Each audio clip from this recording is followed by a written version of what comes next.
అందరికీ నమస్కారం అండి. గేమ్ చేంజర్ సినిమా ఫలితాలు చూస్తుంటే నాకేమనిపిస్తుందంటే రామ్ చరణ్ సినిమాల విషయంలో చిరంజీవి గారు కలగజేసుకోకపోవడం చాలా మంచిది అని అనిపిస్తుంది. ఇకపై రామ్ చరణ్ ఎలాంటి సినిమాలు చేయాలి అనే విషయంలో చిరంజీవి గారు తలదూర్చకుండా ఉంటే బాగుంటుందని నా అభిప్రాయం. ఎందుకంటే చిరంజీవి గారు తను సాధించలేనివి తన కొడుకుతో సాధించాలని కోరుకుంటున్నారు. ఫలితంగా భారీ నుంచి అతి భారీ డిజాస్టర్లు రామ్ చరణ్కు వస్తున్నాయి. ఈ గేమ్ చేంజర్ సినిమా కూడా అలాంటిదే. చిరంజీవి గారికి గతంలో శంకర్ గారితో చేయాలని ఆశ ఉండేది. శంకర్ గారితో చేయడానికి విశ్వ ప్రయత్నాలు చేశారు, కానీ కుదరలేదు.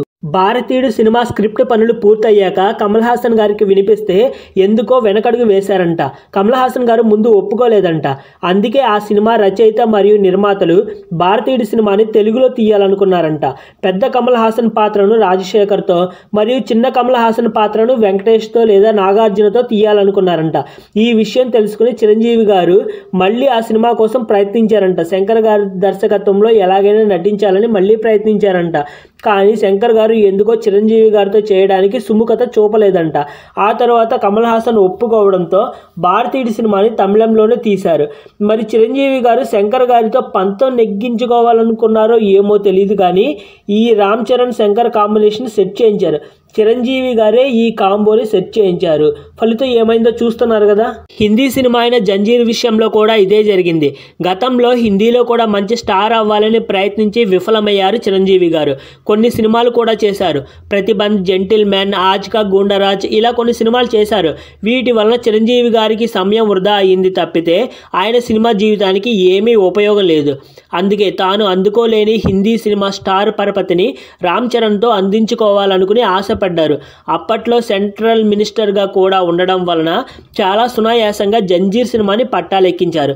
ఫలితం భారీ డిజాస్టర్, విపరీతమైన విమర్శలు. చిరంజీవి గారు స్క్రిప్ట్లో తలదూర్చిన సినిమాలు అన్నీ డిజాస్టర్లే. ఆరెంజ్, రచ్చ, బ్రూస్లీ, జంజీర్, గోవిందుడు అందరి వాడేలే, వినయ విధేయరామ, పాదగొట్టం, ఇప్పుడు ఈ గేమ్ చేంజర్. ఏ సినిమాల్లో అయితే చిరంజీవి గారు తలదూర్చారో రామ్ చరణ్కి ఆ సినిమాలు డిజాస్టర్లుగానే మిగిలాయి. గోవిందుడు అందరి వాడేలే సినిమా విషయంలో చిరంజీవి గారు చేసిన అతి అంతా ఇంత కాదు. కృష్ణవంశీ గారు ముందు ఒక కథ రాసుకుని వెంకటేష్ మరియు రామ్ చరణ్తో సినిమా మొదలుపెట్టారు. చిరంజీవి గారు కలగజేసుకుని వెంకీ మామ పాత్రను మార్చి రాయించారు. దాంతో మన వెంకీ మామకు ఖాళీ, తన పాత్ర మరీ తక్కువగా చేసి రాశారని చెప్పి సినిమా నుంచి బయటికి వెళ్ళిపోయారు.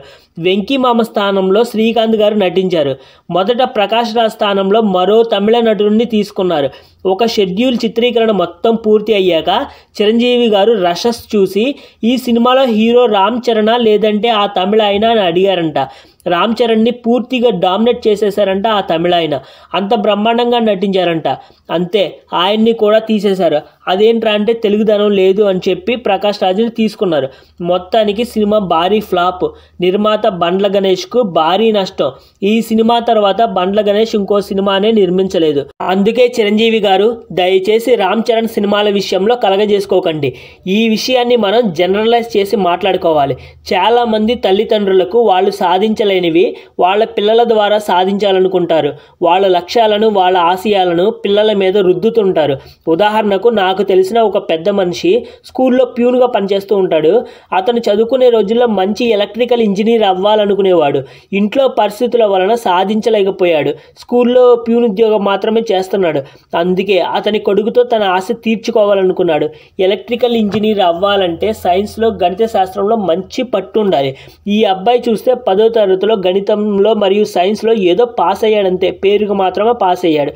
కానీ సోషల్లో మంచి మార్కులు వచ్చాయి. అంటే సోషల్ స్టడీస్లో అతనికి మంచి ఆసక్తి ఉందని అర్థమైంది. సోషల్లో ఏ చరిత్రకు సంబంధించిన లేదంటే ఏ అర్థశాస్త్రానికి సంబంధించిన సబ్జెక్టులో తీసుకుని తన జీవితాన్ని మలుచుకొని ఉంటే బాగుండేది. కానీ వాళ్ళ నాన్న టార్చర్ భరించలేక ఇంజనీరింగ్లోనే జాయిన్ అయ్యాడు. వాళ్ళ నాన్న టార్చర్ భరించలేక ఎలాగోలాగా ఇంజనీరింగ్ పూర్తి చేశాడు. తర్వాత ఏమైందంటే వాళ్ళ కుటుంబాన్ని వదిలేసి, మరీ ముఖ్యంగా వాళ్ళ నాన్నను వదిలేసి వాడి జీవితాన్ని వాడు చూసుకున్నాడు. మరో చోట ఇంకో పెద్ద ఆవిడ తన కూతురుతో బలవంతంగా MBBS చదివించింది. తాను డాక్టర్ అవ్వాలనుకుందంట. ఇంట్లో చదివించకుండా పెళ్లి చేశారంట. అందుకే తన కూతుర్ని డాక్టర్ చేయాలనుకుని చిన్నప్పటి నుండి ఆ పిల్లను చదువు చదువు చదువు అని టార్చర్ పెట్టింది. పాపం ఆ పాప చిన్నతనాన్ని యవ్వనాన్ని మొత్తం నాశనం చేసింది. ఆ అమ్మాయికి ఒక 22 సంవత్సరాలు దాటాక ఎవరితోనో లేచిపోయింది. అట్లుంటుంది మరి, బలవంతంగా వాళ్ళ ఆశయాలు వాళ్ళ లక్ష్యాలు పిల్లల మీద రుద్దితే అట్లుంటాయి పరిస్థితులు. ఇప్పుడు రామ్ చరణ్ విషయంలో కూడా అదే జరుగుతుంది. అందుకే చిరంజీవి గారు మీరు దయచేసి రామ్ చరణ్ గారి సినిమాల విషయంలో, రామ్ చరణ్ గారి కథల ఎంపిక విషయంలో విశ్రాంతి తీసుకోండి. మీరు దయచేసి కలగ చేసుకోవద్దు. రామ్ చరణ్ చూసుకుంటాడు, అతనికి కూడా అనుభవం కావాలి కదా. మీరు మీ సినిమాల మీద దృష్టి పెట్టండి. మీ సినిమాల మీద మీరు మంచిగా దృష్టి పెడితే మాకు పాతగొట్టం లాంటి సినిమాలు చూసే గతి పట్టదనమాట. అయినా శంకర్తో సినిమా తీయడం కోసం అంత ఎందుకు ఖర్చు పెట్టాలి? తెలుగు చిత్ర పరిశ్రమలో భారీ డిజాస్టర్ సినిమాలు, భారీ నష్టాలు తెచ్చిన సినిమాలు అన్నీ తమిళ దర్శకులు తీసినవే. SJ Suryah Komaram Puli, Raghava Lawrence Rebel, Murugadoss Spyder, Lingusamy Warrior, ఇప్పుడు ఈ గేమ్ ఓవర్ అన్ని తమిళ దర్శకులు తీసిన సినిమాలే మన తెలుగులో భారీ డిజాస్టర్లో భారీ నష్టాలు తీసుకొచ్చాయి. ఈ విషయం మనోళ్ళకి ఎప్పటికి అర్థమవుతుందో నాకు అర్థం కావట్లేదు. మన తెలుగు కుర్రోళ్ళకి ఖర్చు పెట్టరు కానీ తమిళోళ్ళకి ఎందుకు అంత ఖర్చు పెడుతున్నారో నాకు అర్థం కాదు. కొంచెం అన్న బుద్ధి జ్ఞానం ఉండాలి కదా అన్నేసి డబ్బులు ఖర్చు పెట్టడానికి. ఎప్పుడు చూడు తమిళ దర్శకులు వెనకాల, తమిళ సంగీత దర్శకులు వెనకాల పడతారే తప్పితే మన దగ్గర టాలెంట్ ఉందన్న విషయాన్నే మర్చిపోతున్నారు ఈ పెద్ద పెద్ద హీరోలు, పెద్ద పెద్ద నిర్మాతలు అందరూ. ఆ తమిళ దర్శకులు వస్తారు, ఏదో ఒక బొకాడియా సినిమా తీసి మన ముఖం మీద కొడతారు. ఆ తర్వాత రెమ్యునరేషన్ మొత్తం మూట కట్టుకుని వెళ్ళిపోతారు. వాళ్ళు రెమ్యునరేషన్ కోసం వస్తున్నారే తప్పితే తెలుగులో మంచి సినిమా తీయాలన్న ఉద్దేశం వాళ్ళకి లేదు. ఈ విషయం మన తెలుగు సినిమా పెద్దలకు ఎప్పుడు అర్థమవుతుందో కూడా తెలియడం లేదు.